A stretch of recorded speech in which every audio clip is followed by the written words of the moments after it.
Okay, this was day 3 for me, and I finally was starting to feel a little bit normal, thank goodness. I really wanted to do some night shooting while I was in Japan, so I met up with my friends Winshi and Yusef, and we went over to Shinjuku. I crossed the famous Shibuya Crossing. This is crazy. You really do have to do it to just understand the immense amount of people that go across these roads. It's kind of like a giant crosswalk, but instead of 4 directions, it's literally just through the whole center. So as soon as the walk lights light up green, everyone just goes in whatever direction is easiest instead of having to do corner to corner, which actually makes so much sense, and I don't know why there's not more of these all around the world. But it is a really cool experience to kind of be with everybody walking at different angles, and it just kind of feels a little bit like madness, but also like it makes a lot of sense. Shout out to Godzilla peeking over the buildings. Honestly, that was so cool to me. And also next to a Poor Things movie poster in Japanese, and if you know me, you know I fucking loved that film so hard.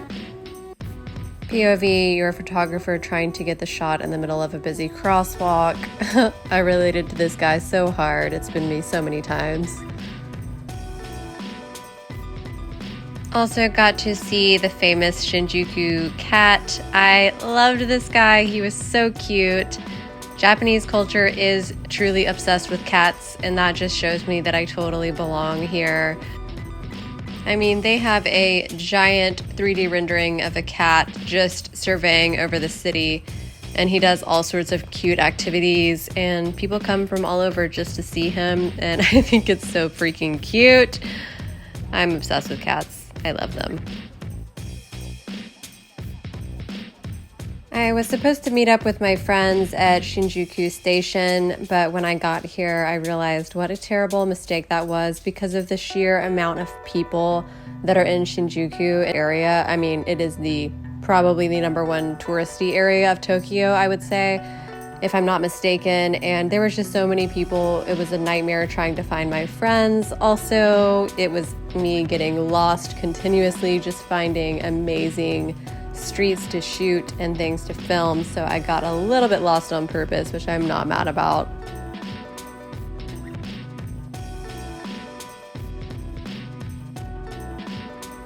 This is exactly what I talked to my friends about while we were at dinner. There are just no streets in the States that look like this, and every single street and road looks like a movie when you're in Tokyo. And as an artist, that is just immeasurable and really, really an inspiration to be in a place like this. And you really could just turn down any street and shoot, and it's going to look cinematic like this. And I absolutely was obsessed. I finally found my friends. Winshi was the other female director that flew in from China. And Yusef actually lives here currently. He's here for another 2 years or so, he said, finishing his university. He is half Japanese and half Egyptian, which I thought was so cool, and he came from Dubai. I just absolutely loved meeting these two and making connections with them that I hope last forever. They're both so brilliant and such lovely humans, and I just feel so grateful and so lucky.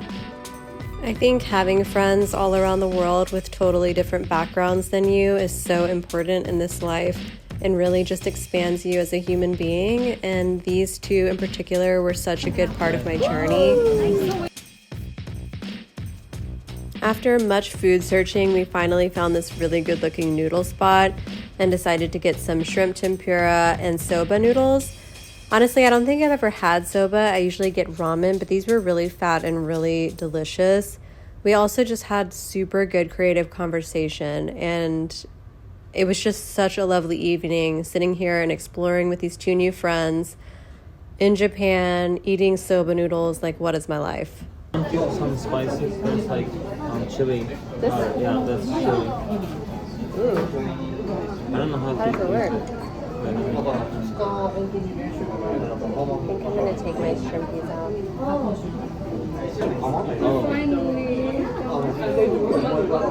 Finally got food. It's like this. Oh, hot. Like there's a. Oh. Then you just like shake it. Yum. What's this? Spicy. I want, but I don't know how to use it. Well, these are like really. They were lying. These I'm like noodles an are idiot, I chubby. know that. No, you're not. You're brilliant. You want some? I'm gonna eat some without, and then I'm gonna add it. Yeah, sure. That's better. I like to like taste it, and then I. Yeah. Fine. I think we're supposed to like put it on the side. Yeah, just because it'll get soggy. Yeah, it's gonna be soggy. Yeah. That's a really big shrimp. Yeah. Hot. It's really hot. Yeah. What applications do you use for editing your documents, right? I do everything in Premiere Pro. Premiere. What do you use? I don't know if you know that. DaVinci. Oh yeah, DaVinci. Yeah, my partner uses that DaVinci. Said it's better for coloring. Coloring. It's better coloring in DaVinci, but Premiere Pro is easier for the actual editing.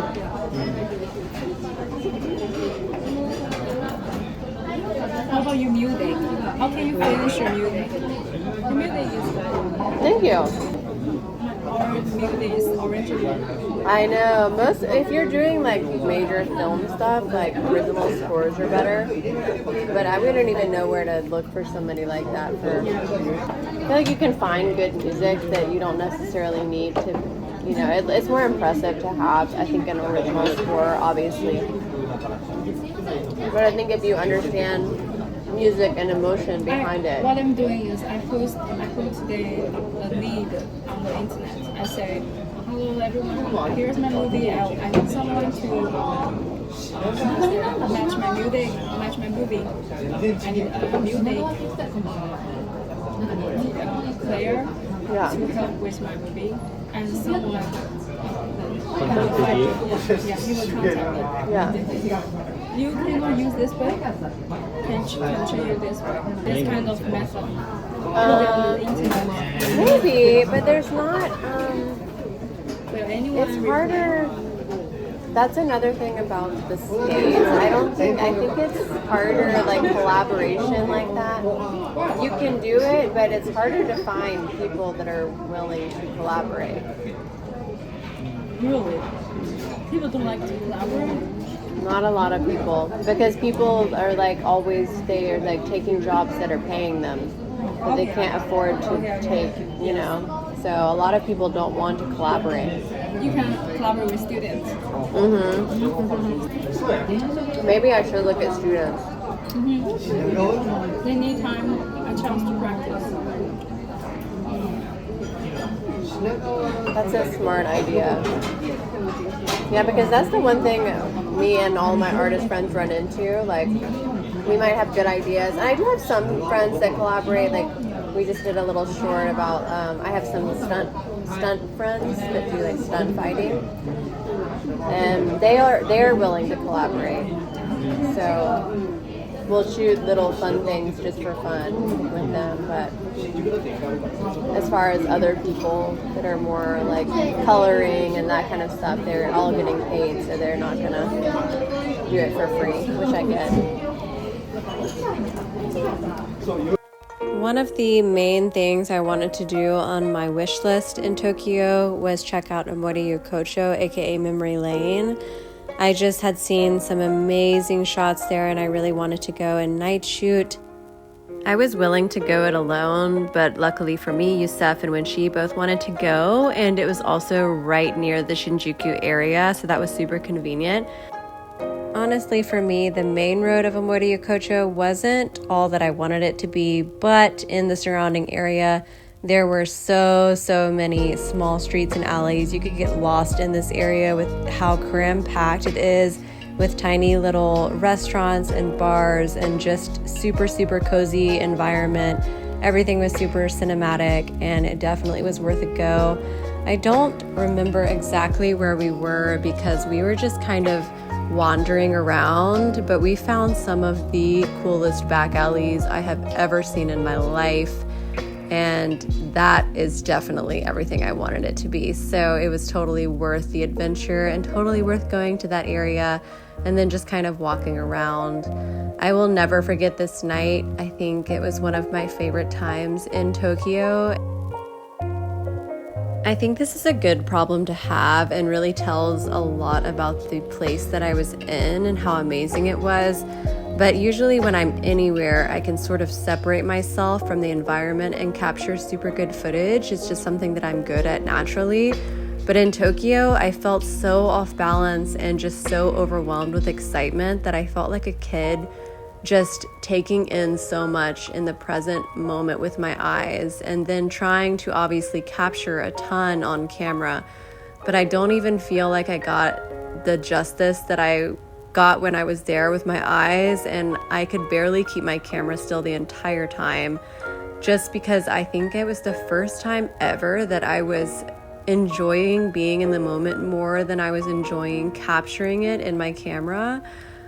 Obviously, I still got a ton of amazing photos and amazing footage, but I really want to go back now that I'm a little bit more used to it so I can really focus on creating here, because it is a creator's paradise, honestly. I love this city. It's my favorite city I've ever visited. There's something super, super special about Tokyo, and I'm so glad that I was able to go to Shinjuku at night because it is definitely a vibe.